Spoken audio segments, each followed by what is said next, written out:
Now, as attacks continue to ravage Ukrainian cities, India today travels from Mariupol to Gorlovka, where the battle really rages on even till date. Parts of the city has witnessed Russian control. India Today's Geeta Mohan continues to bring us these ground reports right from ground zero, the combat zone. Let's have a look.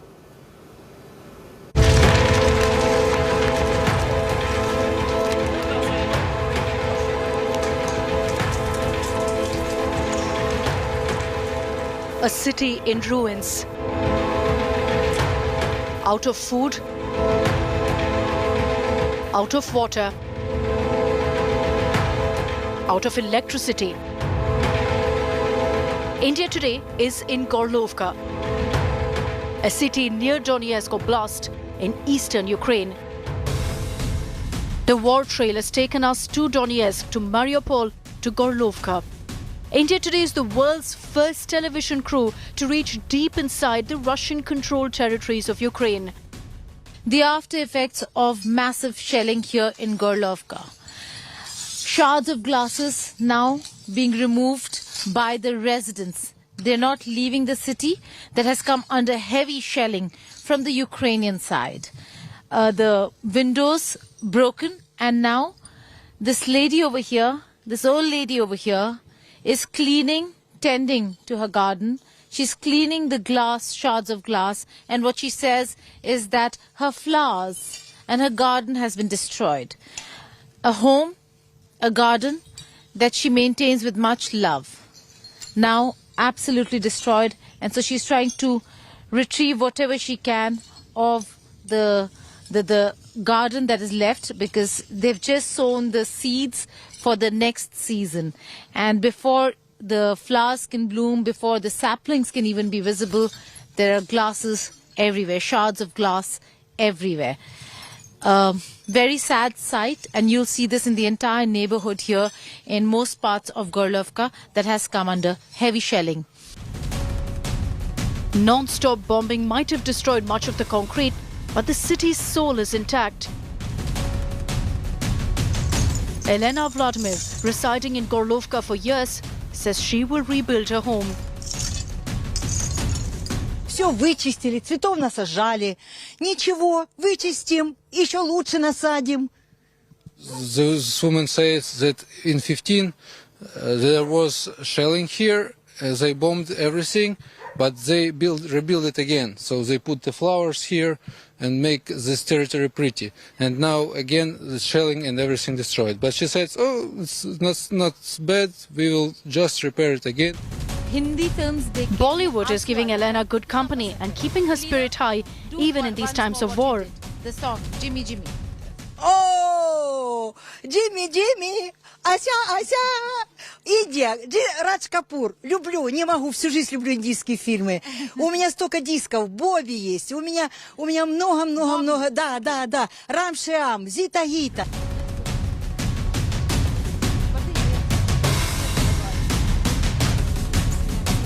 This is Olha's house. She does not want to show her face because she has relatives in Ukraine as well. So it could be a security issue for her family members on the other side.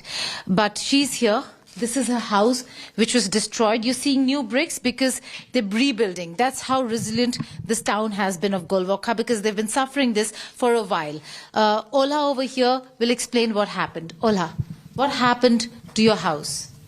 Что произошло с вашим домом? 15 июня 2015 года производился обстрел. Было 2 прилета именно по улице Шашурина, дом 15. И был прилет в первый этаж, фундамент этого дома, и рядом стояк, 4-й этаж, просто насквозь. So it was 2 hits in the 15th year, and one of the hit was hit this house, and her flat was ruined. Door was out, and it was impossible to live here after that shell. Right. Impossible to live out here. This is the house that is being rebuilt, and just if Satya goes to the window, beyond this point is where the Ukrainians are holding fort. So every time there is attack or a fierce battle between the Ukrainian side and the Donetsk or the Russian side, this town of Golvokha is the first town to fall victim. And this building, this neighborhood is the one that suffers the most. I'll take you outside to show exactly how the situation is outside also. If you come out over here, the buildings are absolutely dilapidated because they have been suffering this kind of shelling since 2014. And while the people still continue to live, right now, because the situation is so bad, the neighborhood is almost empty. There are older people, some younger lot who are still here, but playground over there, absolutely abandoned. Children do not come out. Some of them do come out if they're here and play amid the sounds of explosions, of shelling. So these are unreal times for people of Golvokha, but also an entire community over here that has been witnessing the fiercest battle between Ukraine and Russia, between Ukraine and Donbass. Razed is where Russian control ends. 1 kilometer from here, Ukrainians are holding fort. This is Verkhnitsyevka, where the Russians have taken control. This was Ukrainian territory, but now this has come under Russian control. The village over there absolutely destroyed because of the continuous shelling from both sides. Villagers have fled. Some of them continue to stay here, but most of them have fled. That's continuous shelling going on. And where we are right now is where the injured are being brought to the Russian camp. Camouflaged nets. You can see that to ensure that this house, this little house that they've taken up, is not destroyed. Now we're going in to show you exactly what they're medics. They're military medics, medical team of the Russian military force, and they have an emergency operation or a operation theater where they are performing whatever rudimentary surgeries or procedures that can be performed. This is also the first aid center where first aid is provided to those who are injured in the attacks. And the ones who really require major medical help are taken by the medical vans to Gorlovka. Alex, if I could speak to the officers here as to what the situation is and when did they take control of this village? Скажите, когда мы получили контроль над этим поселком? Окончательный контроль над этим поселком я не могу вам ответить. Мы сюда зашли 4 дня назад.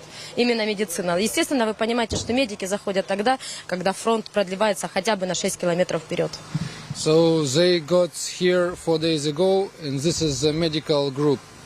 So they standing behind the forward forces.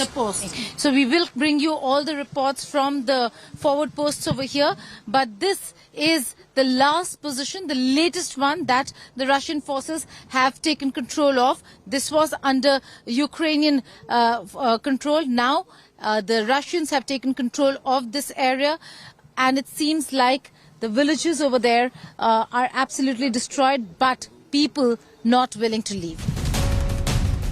As Russian forces press ahead, it's meeting resistance from the Ukrainians.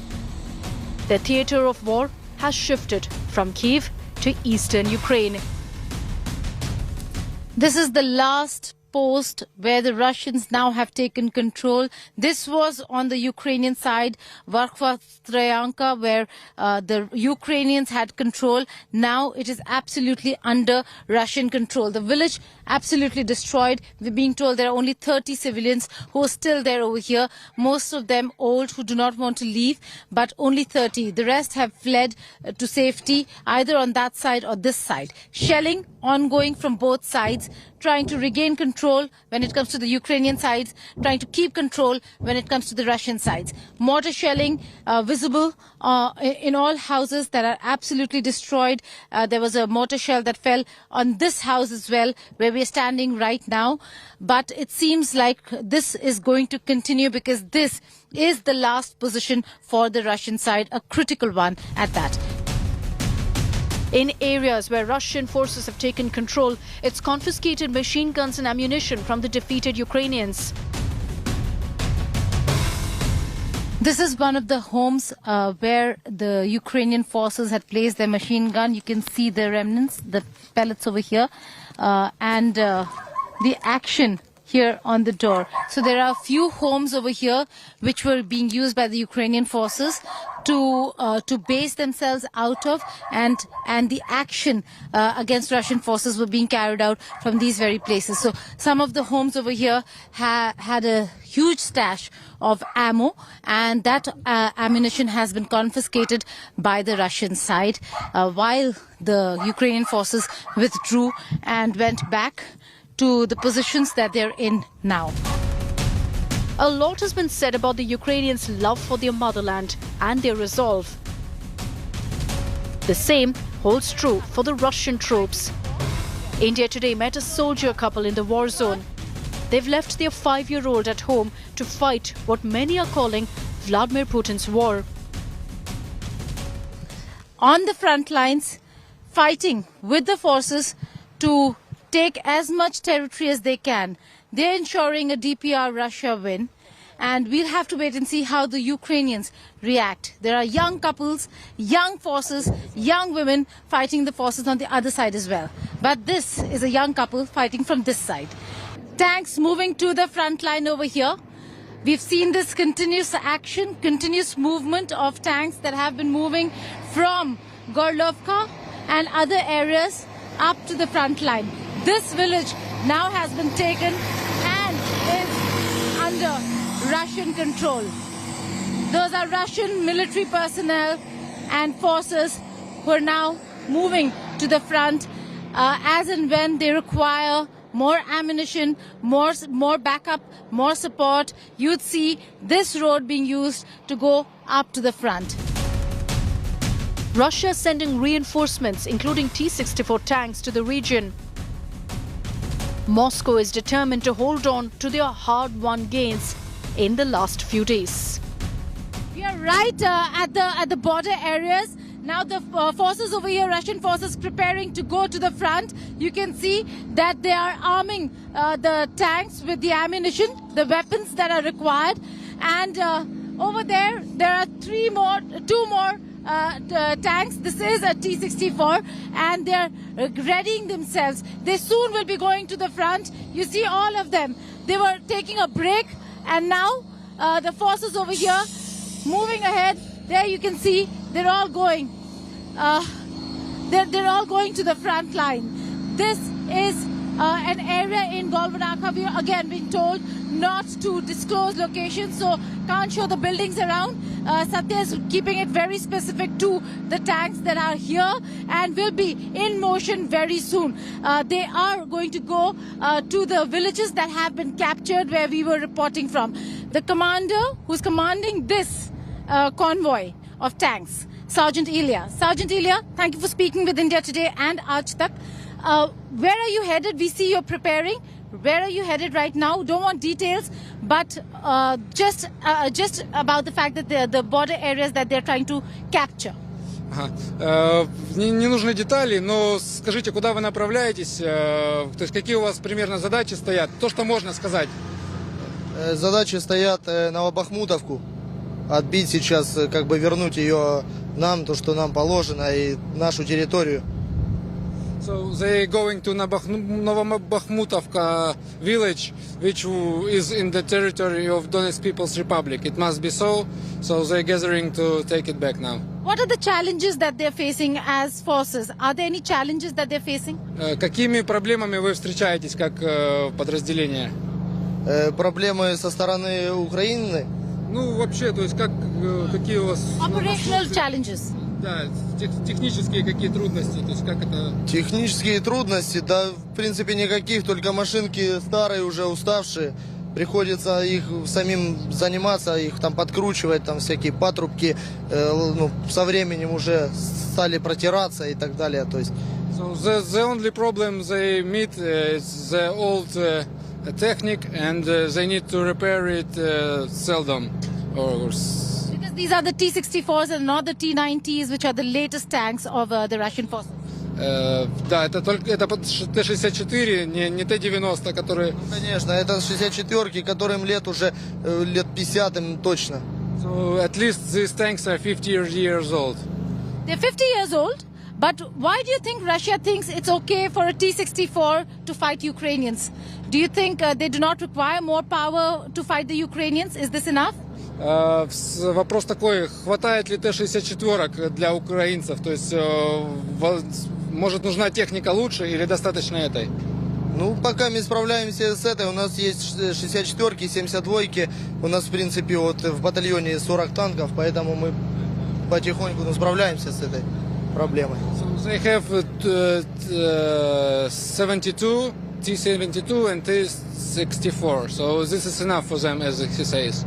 That's Sergeant Ilya saying that it's enough for them. They're going to go to the front line and ensure that the areas that are a part of Donetsk remain with Donetsk, and the Russian forces over here are going to ensure that they maintain control of the region and of the area. I'm atop a T-64 Russian tank, and they are now preparing to roll in to the border areas, the front line. The preparation is on.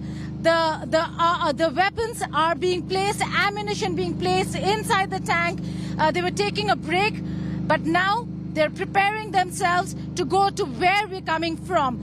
The last village that now is under Russian control. Ukrainian forces have been pushed back, and they require all the support, all the backup that's required, and therefore these tanks soon are going to go rolling into those villages. Atop a T-64. With video journalist Satya Rautre, Geeta Mohan for India Today.